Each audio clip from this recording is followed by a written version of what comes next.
All right, welcome to the latest episode of Don the Infinite Wealth Strategist and Don the Short Sell Guy, because we're going to do a combined podcast interview today because this woman's so powerful and so smart, she deserves two podcasts. So I'm going to introduce you to Tabatha Forgue. She is an amazing investor for the Northeast, and I just want to say, Tabatha, thanks for coming on. I really appreciate it. Thanks for having me. I greatly appreciate it. Okay, well, we've spoken a couple times now, and I would love to get into more detail about, how you got started in your real estate investing career. What was the trigger? What was the spark that said, you know what, I'm gonna do real estate investing? It started down. This is really like dating myself, but we had lived in Florida. We just moved down there, and one of those late night infomercials with Ah, the Carlton Sheets Carlton one Sheets, yes. on the cassette tapes. Was he on a yacht in that infomercial? No, actually, he was Oh, doing phone calls, calling homeowners right on the okay. spot. All right. So that's what intrigued me. So I was like, all right, well, if this guy can make a phone call, so can I, So we started looking down in Florida, and then Hurricane Andrew hit. Wow. No, I said, that's it. I'm done. I'm out of here. I'm going back to Jersey where my stuff doesn't go anywhere. Right. Pretty much stays as is. So when we got back here, we used the Carlton Sheets to find our own home. Uh-huh. And then we had the children. So we says, all right, we'll put, life was on hold for a bit. Right. And a few of our friends had been out of work. Unemployment was running out. One was an electrician, one was a plumber, and one was a handyman. Right. So my husband and I said, you know what? Why don't we just flip a house? Employ your friends. Let's just do it. Let's just flip a house. Whatever. We did. So it took us a little bit. We found a property and we did our flip with all our friends. So, and we had so much fun. Right. Didn't make as much as we wanted to, but we did enjoy it. So we've been. How'd you find the house? We found a eager, hungry new real estate agent, and he was the best. Yeah. He was so willing to be trained to know what we're looking for. And we worked with him exclusively for years. He would just bring us deals. And when somebody brings us a deal and they're a realtor, we give it back to them to resell. If we put them back on the market. Right. So we were doing that with him because he would bring them, and he knew that if somebody else brought it, they would get the end. Right. So, we had such a great relationship for many, many years. And then he went on a different path. So you start off from the get-go, getting people finding you houses. Yeah, exactly. Well, they said if you're going to do this, do it as a business, not as a hobby. Right. So, if you're going to do it, you got to go full force. You want a team of people, so you can't have a business if you don't have a product. So you need people to find you the products. Well, I wish I would have known that. It would have saved me 8 months of door knocking. That's how I got my start, just knocking on doors and people in foreclosure. So you went about the easy way. So, okay. So do you mind me asking, how much did you make? On which? The very first flip, yeah. Our very first flip, honestly, we made a whole $7,000. Oh, I got you beat. Mine was $13,067.41. Wow. Not that I remember or put the check on the, framed it. I did not that I did that. Why not? I did, of course. So it's our first one. Right. We would have made a bit more. But we gave the opportunity to the single mom that was adopting 2 children. Right. So it took her extra months to get all the papers through. So we were like, you know what? And we didn't know what we were doing anyway. So we were just, we wanted to do this to help people. So that was helping somebody, Right. And besides, everybody ate, everybody had months. It's not like it was a year, Right. So everybody, our friends, our family, we had a great time. That's awesome. And so you were hooked that time, right? You knew that was it? Yeah. Okay. pretty much. Were you working a day job when you first started that, or what was the? No, I was the stay-at-home mom. Okay. I All mean, right. I worked here and there, Right. for a few months at one simple thing just to make up some extra, or just to get out of the house. But that was Right. pretty much it. Okay. Well, is your husband now? Is he full time with you as well, or does he still have his regular job? We joke on that one. Yeah. He has a job. Right. He's been doing IT Yeah. for, gosh, since the beginning. I mean, like way back then, even before then. Our daughter's not 30, so he's probably about almost 30 years in the IT world. Right. So he's been working from home for years before even COVID had hit. Mm. And he's able to do it so quick that he actually does go with me a lot. Oh, okay. So All right. so he could do his basically from the phone now, you know what I mean? So he goes everywhere. So Yeah. you never had that triumphal moment where you said, we're cutting the cord, we're now full-time investors, because he just kept his day job the entire time, but he's flexible, so he can, right? He's yes. If he does maybe 10 hours, Mm, but he works for Cigna, so it's like it's everywhere and right. the benefits are there. So Okay. he, like I said, he does the job everywhere. Right. Okay. So what's it like Did you now? freeze or did I? You froze. Yeah, there you go. Okay. Okay. Wasn't sure what happened. Yeah. So fast forward to right now. Yeah. So what does your real estate investing business look like now? Right now we're doing the bigger multifamilies.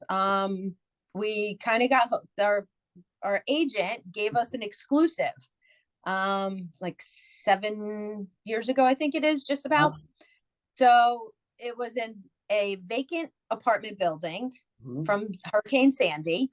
mhm. And he came and he says, "Look, I have an exclusive that I just got off the phone with." I was like, "All right, what is it?" He's like, "It was an 8 unit." I was like, "Okay, I don't have 800 grand is going on in my head." I Right. said, "Is there, how much?" He goes, "They're asking 300. If you give them 250, they'll take it." I said, "Get the papers ready. I'm on my way."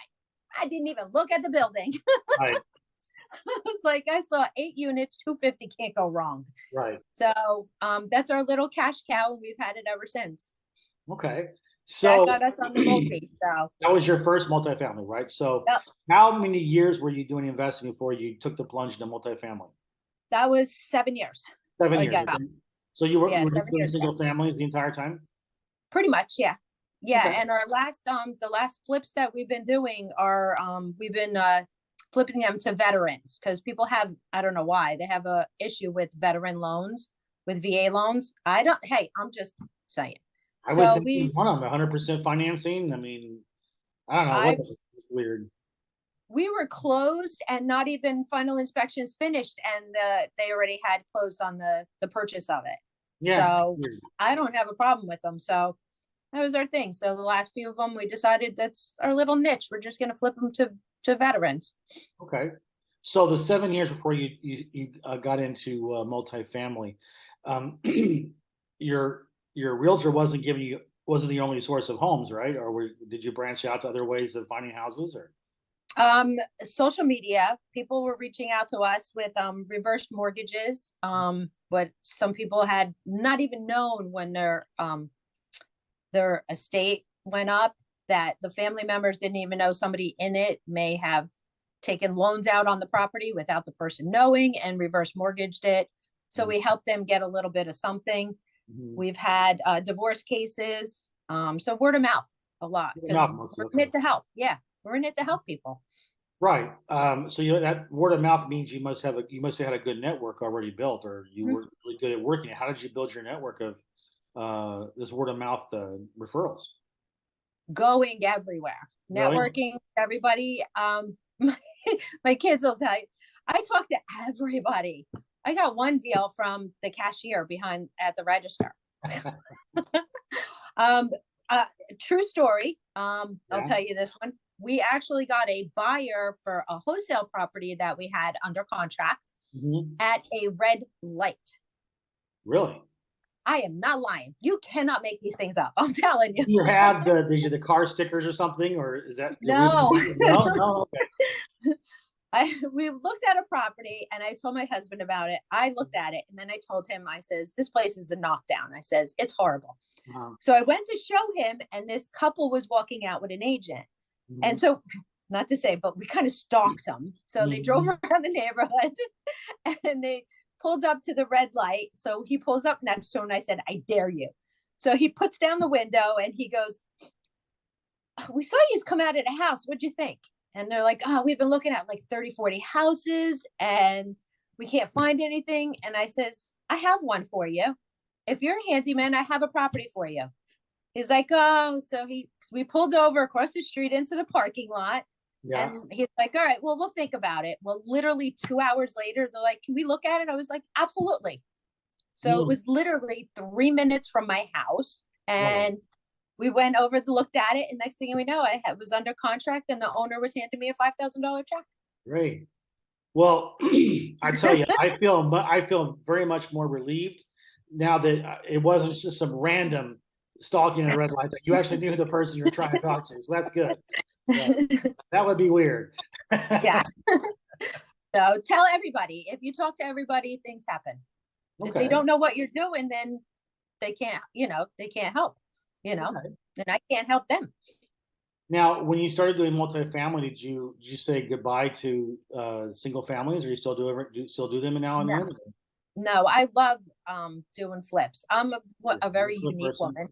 Okay. Yeah, we actually have an offer in on a little project. Mm-hmm. It's only 8,078 square foot, 7 beds, 7.5 bath. It's a burnout. Since 2017, it's been vacant. So I've done burnouts already. So we put the offer in on that, and then the next thing we know, somebody's sending us 2 more from a couple towns away. I was like, well, maybe this is going to be our niche. Now we're going to be doing burnouts. Whenever I hear the word burnout, I always go back to high school. That's the 80s, we know. Well, for me, it was the 70s, so I'm a little bit older. So, yeah, that's interesting. So now I know that you're the admin or the head most important person in the REIA group up there, right? There's 3 of us. There's me, my husband, and Andre, who's he's actually a veteran and absolutely loves the group. So we kind of put it together. I'd love to hear how you put that together. I'd love to hear that. Well, that happened because we were actually a subgroup of another place, and we had a huge falling out many years ago. And we said that, you know what, we're doing this, we're running the meetings, and they're not paying for anything or helping us the way they said they were going to. Right. So why not just continue it on our own? So my husband and I were figuring it out, and so then the next thing we're growing, people are coming because we bring people, how do you say, professionals that are reliable and they have, stuff to offer, and not always looking to the people that we bring in don't always look to sell huge packages and whatnot. And so they help each other. So they found that they get a lot of information from us because we don't hold anything back. I have nothing to hide, and I don't hold anything back. We give everybody as much information because we were always taught, the more you give, you shall receive. Right. So people, I guess the word of mouth that, hey, these guys are, really legit. They're, giving us some good info and helping us out. And we've been growing since. And Andre, he's been a vendor, his real estate company that he works for, they became vendors like a few years ago. And he's like, I'm staying. This is like, I really feel the group, I have a good time. I learn a lot, and he gets, they get deals and stuff also out of it. So we kind of been growing since. Now we have like the memberships yearly. We offer different things that the National REIA offers. We are associated with the National REIA. We have the Lowe's discounts. We have Sherwin-Williams discounts. So everything that we get, we give to our members. Okay. So how many people do you have right now in your group? Well, it depends. If it's the in-persons, we usually have anywhere from 20 to 50 in person, depending on the night. And the topics. One thing I don't understand. We bring in really good lawyers that do real estate and do real estate investments, so they know what they're doing. And you have a chance almost 2 hours to ask all the questions that you need answered, and you don't show up for it. But then the following month, you'll ask me, do you know this? And it's like, well, where were you last month? Why weren't you here asking that question? It's so bizarre because most of the time people love attorneys. I don't get why they wouldn't show up, I don't know. So online, we have like 5,000 members, over 5,000. But like your memberships is growing. We get maybe 5 to 10 people signing up every month. Okay. Would you say that it's mostly newbies or experienced investors? No, we have a large mix of everything. We have general contractors that are members. They've been a general contractor. He says a couple of years, almost 50 years, and he's a member of our group. We have inspectors that have been investing for 20 years, down to brand newbies that want to intern. Right. Yep. Okay. Boy, I tell you, how do you handle it? You've got your investing business. You're running a huge REIA. You got a family. How does that work? The contracting, the Airbnb, yeah, and the house, and then we have our other company, our Platinum Quality Properties company. That's where we purchase larger units, like 142 units that we have down in Houston, Texas. Right. And 144 in Lubbock. So we have that company that I'm involved with as well. Right. Then we're also members of the South River Downtown Alliance. It's a nonprofit for our township. We're on the board for that. Don't know. No, it sounds like that you're so busy you don't even have a chance to eat breakfast. That's just what I would be, saying. Here's my breakfast. Oh, there you go. And it's like, what time? Yeah, most of the time it's a smoothie and I'm out the door. Yeah. Okay. So how many kids do you have? 2, and I'm not doing that again. Okay. There you go. They're great. I love them. They actually have their own business. Brother and sister went into business for themselves together, which what are they doing? They're very we have a very unique family. They actually own A&A debris removal. They do demolition and debris. Okay. It took them 1.5 years to get fully licensed and registered and fingerprinted and all that stuff. That here in Jersey, it's ridiculous to get a debris removal. So it took a while, but because of the mob, right? Yes, exactly. They want to make sure that they have their fingerprints, so when they dump the bodies. Exactly. Okay, awesome. So, what would you say? I mean, I keep going back to Carlton Sheets because are you? I don't want to date you too much, but for me, Carlton Sheets was my second romance. My first was with Robert Allen. Do you remember him? I do, only because I'm reading a book. I forget the name of it. It's in the bedroom. Right. He was the first one. I saw him on a local news. I lived in St. Louis at the time. And his big shtick was he would fly into a city and then he would challenge a news, back then they only had 3, you had ABC, NBC, and ABC, that was it. He'd channel local news to follow him around for the weekend. And he said that he could buy a house in a weekend with no money down. And so they would cover him on the news and so forth. And so I remember seeing that. My mom was just such a real estate dreamer. She wanted to be a real estate investor. She couldn't do it herself. Then she wanted me to become one. Thanks, Mom. And you should have told me about the short sales. But we watched it, and I remember thinking that the idea that you could, get a house with no money down was just absolutely mind blowing to me. Of course, now it's like, of course you could just take it subject to, Yeah. and seller financing, you're good. But obviously, when you don't know anything about it, right, then it's like, wow, Mhm. that's just a miracle. It's like sorcery, and that was his shtick, until he went bankrupt.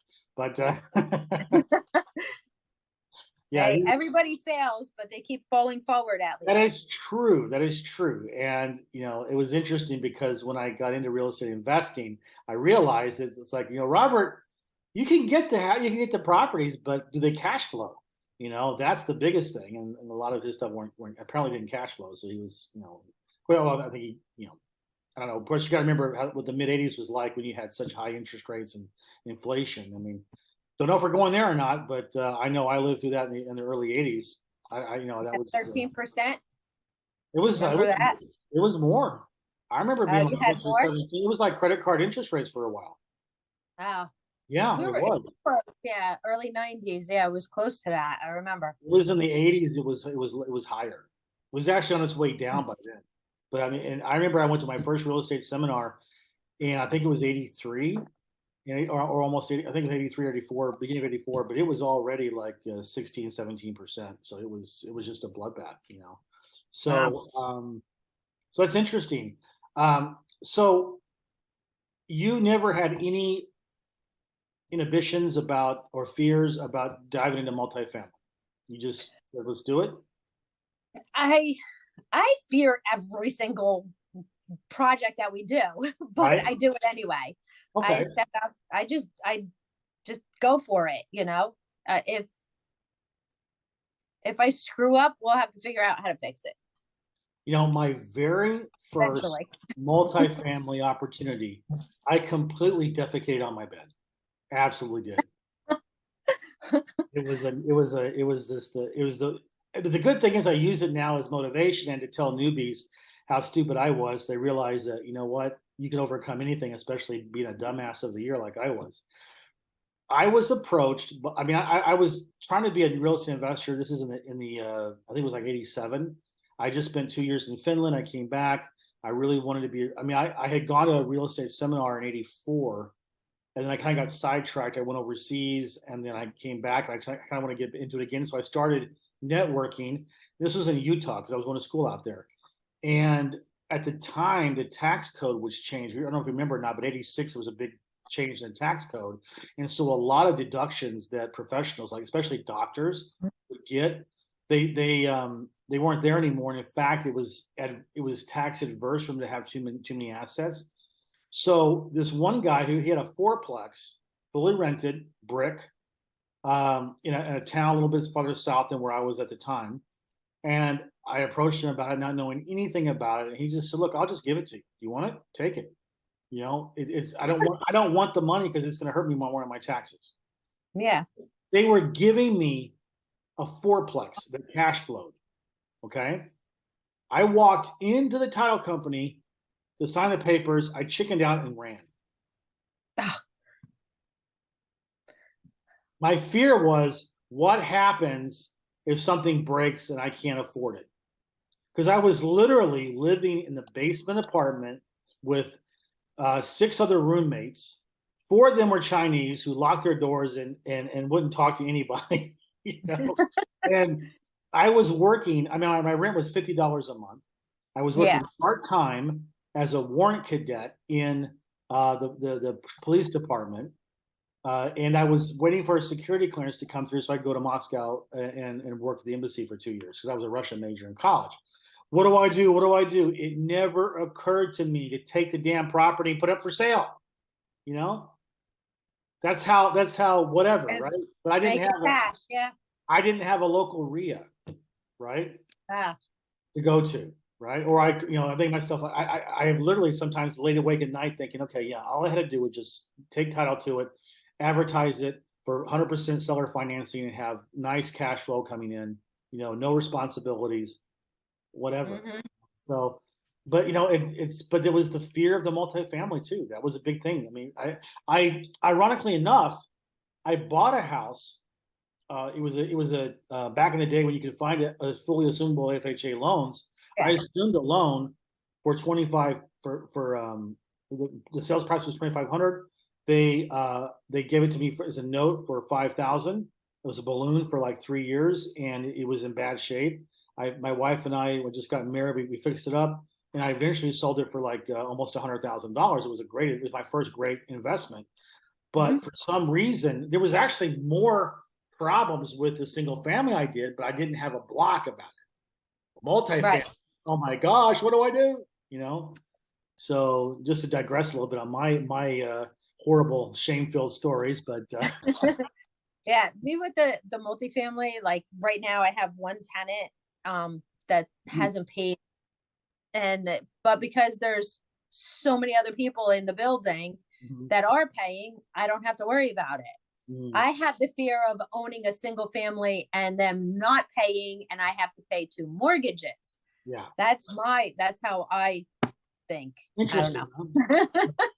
So Well, that's the multifamily mindset that I didn't have, and I don't know if I just for some reason I've been thinking about it. I mean, I certainly had cash flow and money to do it. I don't know. I just never wanted to get into it. Maybe it was just laziness because I was making so much money just on the flips and yeah, never having to really have any responsibility. I guess I was kind of like a playboy dad, I suppose, that was just fooling around and not wanting any real responsibility in my life because I did yeah. not want to own property. And it probably I lost money on it because I was getting 3 2s and 4 3s during in 2008, 2009. I was getting them down to $20,000 on my Wow. short. And I was flipping them and I was making, 80 to $120,000 a flip.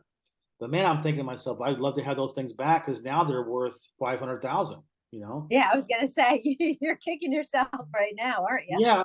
But you know what? I'm easier on myself for that decision than I was about that fourplex that I walked away from when I was 22, for whatever reason. I don't know. It's just we beat ourselves up for different reasons. They make no logical sense. But Right.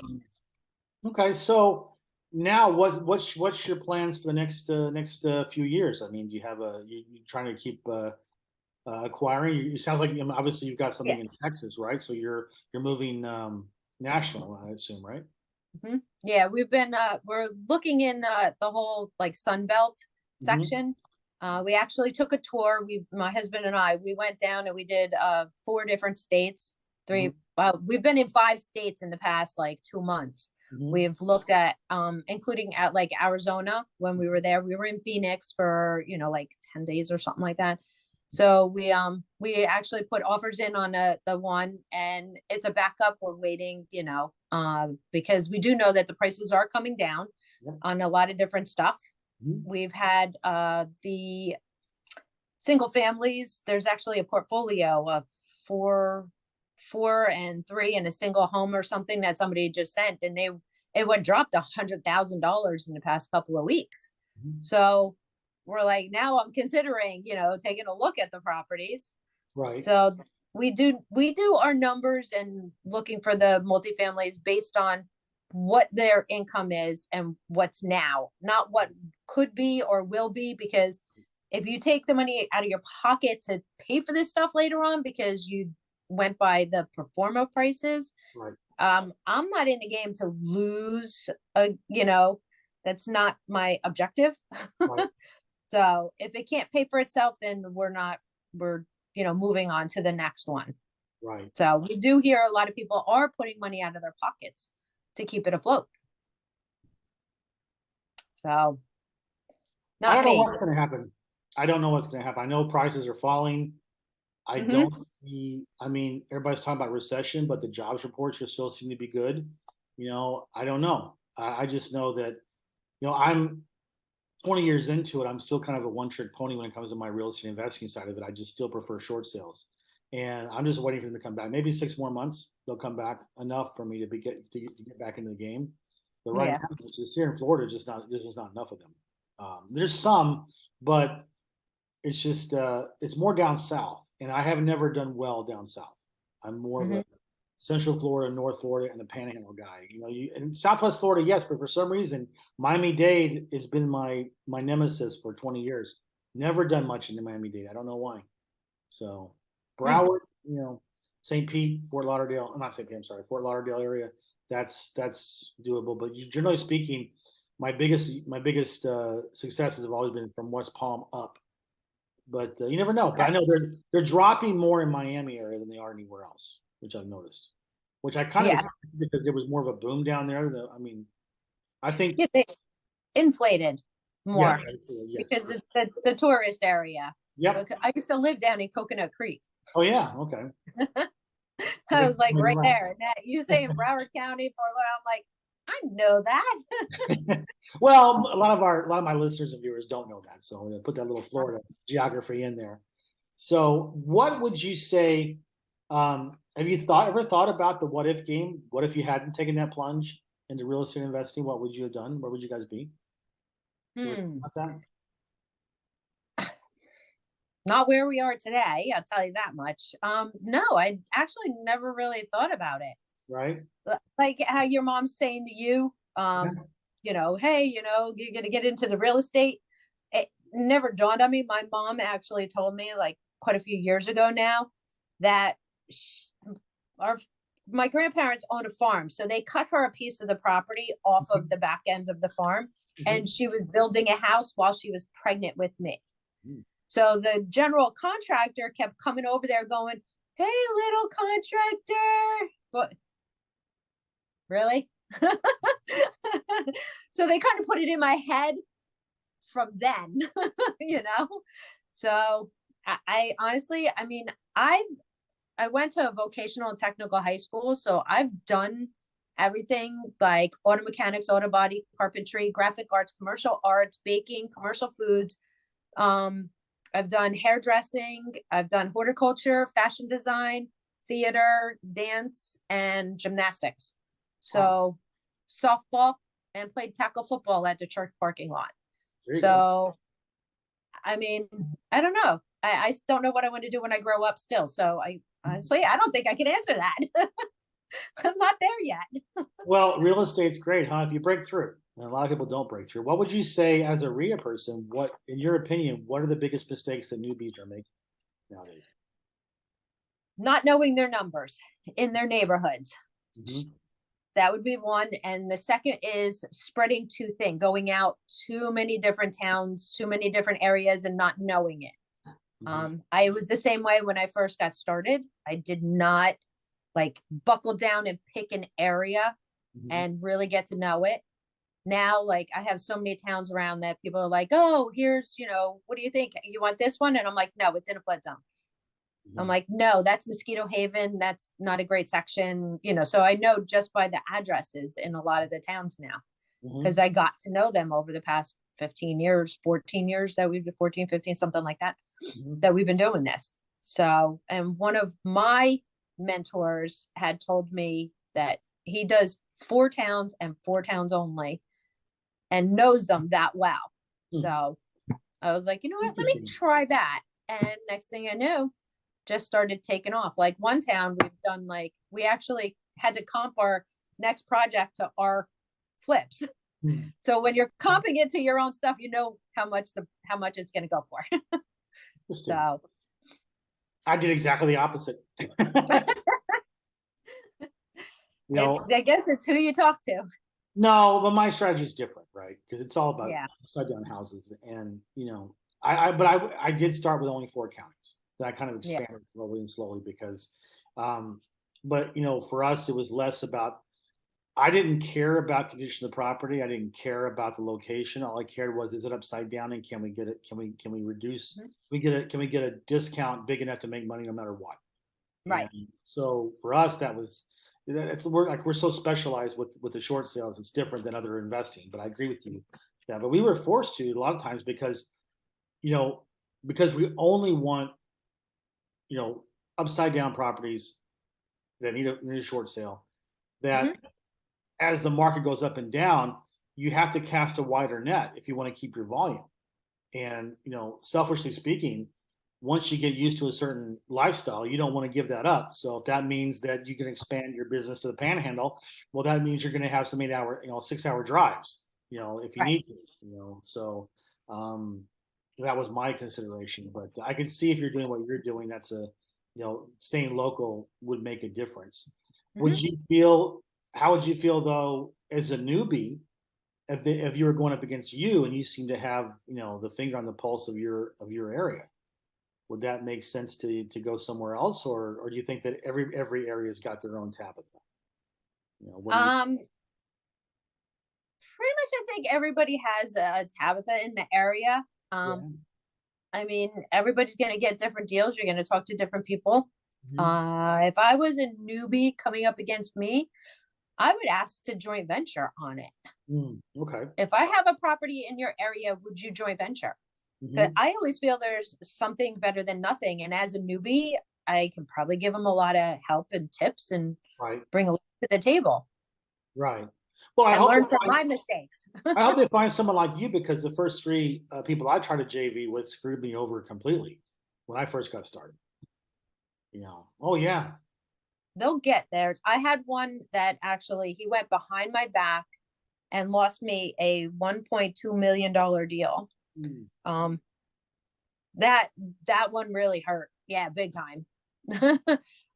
Literally, because it wasn't the fact of the 1.2 million, it Mhm. was the connection that I made with the lady.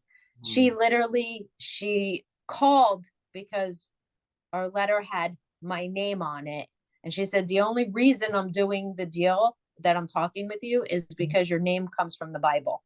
There you go. I was like, okay. And next thing I know, she actually had 13 properties in Montclair, 7 in Jamaica, and 1 in Arizona. Her 2 sons wore 3 different Super Bowl rings, and her daughter was the attorney general for Virginia, Mhm. and her adopted daughter was from Jamaica and actually was the one doing learning the real estate world here.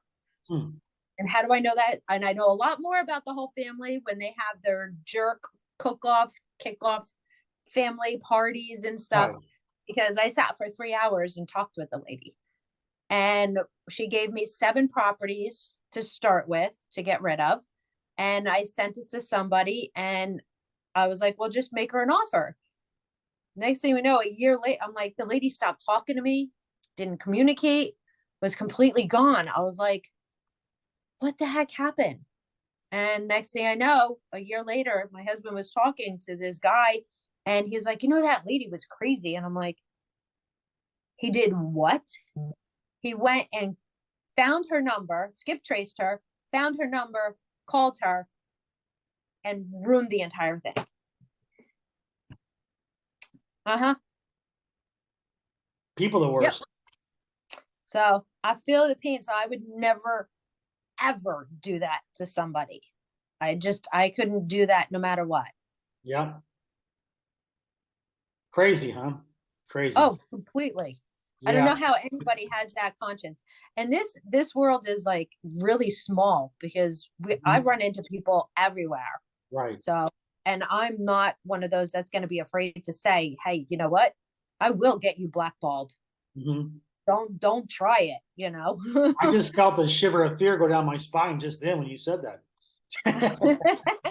They don't call me Tabitha for nothing. There you go. All right. So, this has been fascinating. I knew it'd be fun talking to you about this. So, is there anything you want to pitch? Anything you want to promote? What you're doing? Um, well, we run the group, Yep. Central New Jersey Real Estate Investment Group. Hmm. Come out and see us if you're in Jersey. We are working on doing a subscription through Zoom Hmm. to be able to be somewhere, because we do have people that come down from Connecticut and Hmm. come up from Delaware that come to our meeting. So I guess we're doing something right. Right. We have let's see, we're always looking to find deals, Hmm. the larger apartment complexes. And if you have people that need help with maybe a divorce case going on, just the house is falling apart, estates, we do it all. Yeah. We're here to help. That's what we do. I heard you just let anybody speak. I mean, some guy's gonna be talking about taxes soon, right? Isn't that's Yeah. We yeah. were actually our last speaker that we had, she was for commercial real estate. She's been doing commercial real estate for like 30, almost 40 years or something like that. Yeah. And she can't wait for this guy Dohn to come up here. I don't know. He's coming to talk. She's like, "Oh, I love trusts." You know, I'm having a real difficult time thinking about going up there because I'm thinking to myself, if this REIA wants to have someone like me speak, do I really want to go there? I mean, I have my so that's an old Groucho Marx joke, but I'm old enough to remember Groucho Marx. So as a kid, you tell me you've seen the Marx. Yes, I know who Groucho Marx is. All right, there you go. There you go. All right, good. All right, because I mean, I tell you, I've got a team that I teach every Sunday, and it's just drives me nuts when I make these references and nobody gets them. It's like you're too young. So anyway, but this is great. So I'm looking forward to getting up there in January to speak with you guys and us too. We'll have some food for you. So there's food at the beginning. I only have one requirement. I mean, I'm not spoiled. I'm not a diva, but I do want to have at least one piece of pizza for breakfast. That's all I want. So okay, I can accommodate that one. All right, I'm easy as far as that stuff goes. Okay, so guys, if you're in the area, by all means, hook up with her. She's great. We've been speaking now for about a month, and I think listen. I've been anti-REIA since the first time when I was a newbie and I had 3 deals stolen from me, like I told you about, all from this one local REIA. And so that left a bad taste in my mouth, but I've learned over the years, and I started meeting great people like Tabatha that no, that's just probably the exception of the rule. That actually, I think it's different. I think the internet changed everything anyway. So back then they were kind of like this. They had the secret, and they weren't going to share it, But now it's like everything's everywhere on YouTube. So, it's a little bit different. So, I absolutely, you can listen. You do this long enough, you can tell within 5 minutes if someone's the goods and someone who's not the goods, and Tabatha's the goods. Right. Thank you. And I really enjoyed having you on my podcast here. So thanks again, and we will we'll see you up there in January. Yep, can't wait. I think you're crazy coming up during the winter, but that's okay. I'm a veteran of Finland and Russia in the winter. I can handle New Jersey. So okay. All right. See you later. See you soon. Thanks.